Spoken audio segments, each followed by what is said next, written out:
Устаз, ушул орозо убакта орозо туткан адам үчүн жакшы көрүлбөгөн нерселерди бизге айтып берсеңиз, кайсы нерселерди кылсак мындай жакшы болбой калат, макрух деп коет го.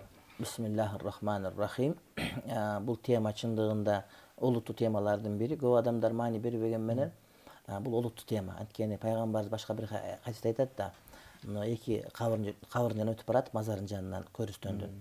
Анан ушул жерде эки адам бар, булар кыйналып жатышат, бирок өздөрү буларды чоң күнөө эмес деп ойлошкон. Майда деп эти бар бербеген нерсе менен кыйналып жатышат деп, анан дарактын бутагын сындырып таштап, мына ушул дарактын бутактары мындай бир кургаганга чейин таспих айтып турса, мына ушундан сооп жетип турат деп. Анан бирөө дейт, ошол бирөөсү ушакчы болгон, адамдардын сөзүн бири-бирине ташыган, экинчиси ошол жанагы заарадан сактанган эмес, чачырат неме кылган деп айтылат да.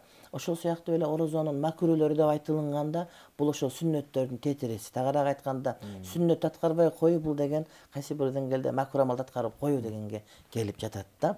Мисалы үчүн сүннөт орозо кармаган учурунда ушак айтып жүрүү, орозо кармаган учурунда кыздар менен деле сүйлөшө берүү, нике бейнике болуп жаштарыбыз көбүнчө, орозо убагында мисалы үчүн жанагыдай жаман нерселерди көрүү, азыр интернеттен ар биринин чөнтөгүндө жанагыдай телефондору бар. Андан сырткары ушак айтуу деп айттык, андан сырткары гыйбат кылуу, жалган сүйлөө, же болбосо мамлекеттин мындай казынасын уурдоо да ушуга кошулат кадимкидей эле.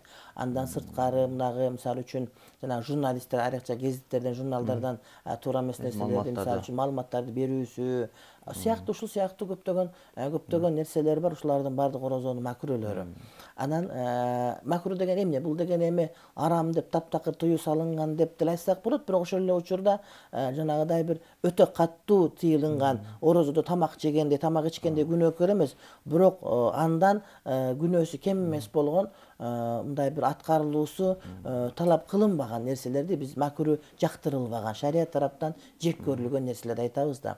Анан алымдарыбыз кээ бир мындай бир фыкый, фар'ий маселелерди, орозонун макрүүлөрдү белгилеп кеткен. Мисалы үчүн бир адам таңдын атып калганына шектенип калды, сааты жок болуп калды, азан шуктап калган болуп, атып калды, атпай калды деп калган учурда тамак жеген мисалы үчүн макруh. Анткени өтө маани бериш керек бул маселеге. Эгер саатыбыз так билет эле, календар так билет эле, учурдан пайдаланып ошол жанагы муфтияттын чыгарган календарына мындай бир өтө маани бериш керек дейт элем. Анткени азанчылар уктап калат, анан кээде арганда молдолор чыгып калып, болбойт менин көзүм, көзү көрбөй калганына канча жыл болгон, анан чыгып эле азыр таң ата элек башка деп туруп адамдарга жарым саат, бир саат кеч калтырып койгондор бар. Ошондуктан Кудайдан коркуп, ошол муфтияттын өзүнүн жанагы таквим календарына баш ийип, ошону карманыш керек. Бул олуттуу эмгек, ошону карманыш керек дейт элем. Адамдардын орозосу кылган ибадаты бузулуп калбаш үчүн. Албетте, сөзсүз. Анткени көп учурда кээ бир молдокелер чыгып эле мага көрүнгөн жок деп үйүн түнөп туруп айта берет да. Болбосо чымшык сайрап качан эле жанагыда таң атып адамдар тыйкандар көчөгө чыгып кеткен болот. Тириликке кетишкен болот. Кеткен болот. Адамдар ошого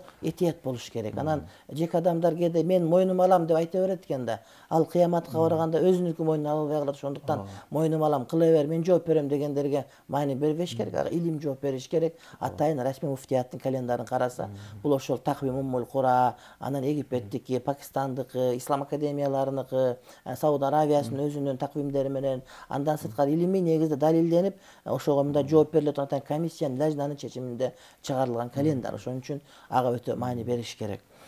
Андан сырткары дагы бир нерсе, бул ошол адат болуп калган сагыз чайноо дагы маселеси. Кээ бир адамдар жанагы жаңы сагыз чайнаганда даамы бар шилекей менен кирип кетип бузуп коюу коркунучу бар. Анан кээ бирөө утур чайнап, кайра кулагына чаптап алып, кайра чайнап, мунжуты кетип калды дейт го. Бирок ошол деле макруh, анткени ошол жанагы бир азы бөлүнүп, үзүлүп, ошол тамакка кирип кетиши мүмкүн, айрыкча ирип кеткен учурда. Андан сырткары деги эле сагыз чайноо бул үммөттүн эркектерине макруh, бул ошол аялдарга таандык. Анткени аялдар ошол сагыз чайнаган болсо, аларга макул деп табылат дагы. Бирок алар деле элдин көзүнчө мындай чалчаңдап чайнабаш керек, бирок негизинен чайнаганга. Эркектерге бул Хидия шарифте келет, макруh деп келет, өтө зарыл болуп калган учурда, тиш тазалоо керек болгон учурда же болбосо башка. Телевизордон карап отурсаң кээде чоң адамдар деле чоң жерде отуруп чайнап аткандар бар да, ошол өтө ыңгайсыз, өтө туура эмес маселенин катарына. Адепсиздикке жатат. Адепсиздиктин катарына кошулат.